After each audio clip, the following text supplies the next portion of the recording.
여러분 안녕하십니까? 오늘도 참으로 좋은 날입니다. 주님의 평강이 마음속에 충만하시기를 축원합니다. 저는 내 영혼아 하나님을 바라라는 제목으로 여러분과 함께 은혜를 나누고자 합니다. 본문 말씀은 구약성경 시편 42편 11절입니다.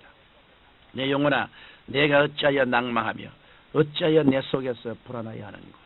너는 하나님을 바라라. 나는 내 얼굴을 도우시는 내 하나님을 오히려 찬송하리로다. 사람들은 누구나 평안하고 즐겁게 살기를 원합니다. 그러나 우리의 현실은 치열한 생존 경쟁 속에서 늘 불안에 떨며 서로 불신하고 반목하며 살아가고 있습니다. 이 때문에 사람들은 정서가 메마르고 인간성을 상실한 채 사회에서 큰 문제를 야기시키고 있는 것입니다.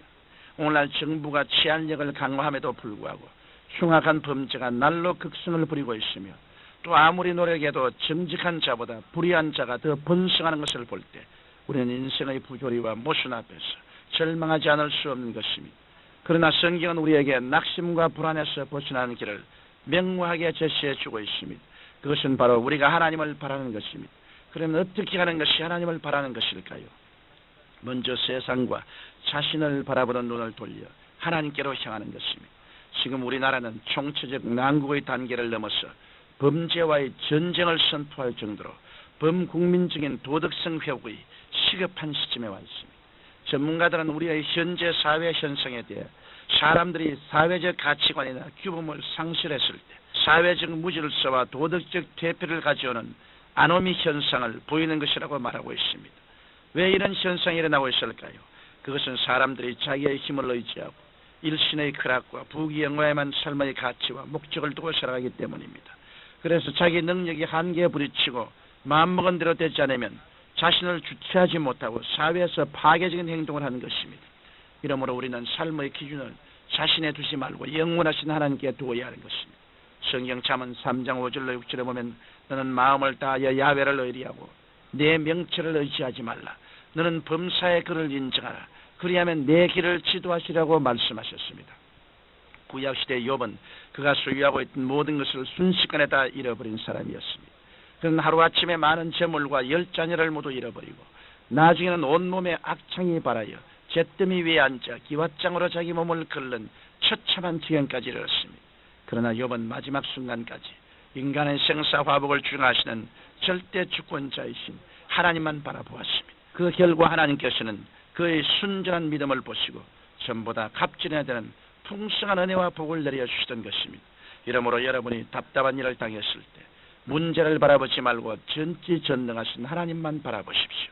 성경 고린도후서 4장 8절엔 우리가 사방으로 우겨쌈을 당하여도 쌓이지 아니하며 답답한 일을 당하여도 낙심하지 아니하며 핍박을 받아도 버림받지 아니하며 끄꾸러뜨림을 당하여도 망하지 아니한다고 말씀하셨습니다. 그것은 하나님께서 여러분의 기도를 들으시고 여러분의 앞길을 환히 인도해 주시기 때문인 것입니다.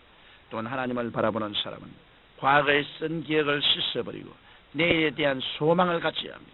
사람들은 대개 두 가지 태도를 가지고 살아갑니다. 하나는 과거 지향적인 태도이고 또 하나는 미래 지향적인 태도입니다. 과거 지향적인 사람은 지나간 과거의 영광에 매여 있거나 또는 그 반대로 과거의 쓴 기억에 매여 있는 사람입니다. 이런 사람은 특히 과거의 어두웠던 기억에서 벗어나지 못하고 고통을 당하는 경우가 많습니다. 그러나 미래지향적인 사람은 현실이 어두워도 좌절하지 않고 찬란한 미래를 바라보고 현실을 극복해 나갑니다. 그래서 과거의 쓴 기억에 매이지 아니하고 내일에 대한 소망에 불타는 사람들인 것입니다. 위대한 사도 바울은 복음을 전하다가 죽을 고비를 여러 번 넘기고 말로 형언할 수 없는 고난을 겪었습니다. 성경 고린도후서 11장 23절로 27절에서 바울이 말하기를 내가 수고를 넘치도록 하고 옥에 갇히기도 더 많이 하고 매도 수없이 맞고 여러 번 죽을 뻔하였으나 유대인들에게 40에 하나 감한 매를 5번 맞았으며 3번 태장으로 맞고 1번 돌로 맞고 3번 파선하는데 일주야를 기품에서 지냈으며 여러 번 여행에 강의 위험과 강도의 위험과 동족의 위험과 이방인의 위험과 시내의 위험과 광야의 위험과 바다의 위험과 거짓 형제 중의 위험을 당하고 또 수고하며 애쓰고 여러 번 차지 못하고 줄이며 목마르고 여러 번 굶고 춥고 헐벗으느라고 하였습니다. 그럼에도 불구하고 그는 성경 로마서 8장 18절에서 생각한데 현재의 고난은 장차 우리에게 나타날 영광과 좋게 비교할 수 없도다라고 고백하고 있습니다. 이와 같이 그리스도 안에서 내일의 꿈에 불타는 사람은 과거에 매이지 않고 현실을 극복하며 승리자로 살아갈 수 있습니다. 여러분은 예수님의 십자가 밑에서 부정적인 과거의 기억을 모두 씻어버리고 영원한 소망이 되시는 예수 그리스도 안에서 능력 있게 살아가시기를 바랍니다. 끝으로 하나님을 바라보는 사람은 하나님의 신실하신 약속을 붙잡는 것입니다. 의사가 환자에게 들려주는 말 한마디는 환자에게 중대한 영향을 미칩니다. 그래서 가망이 없던 환자가 의사의 희망적인 말 한마디에 용기 백비하여 병상에서 일어나는 경우도 많습니다. 이와 같이 절망에 처한 자에게 확실한 응답이 보장되면 그 사람은 절대로 좌절하지 않습니다.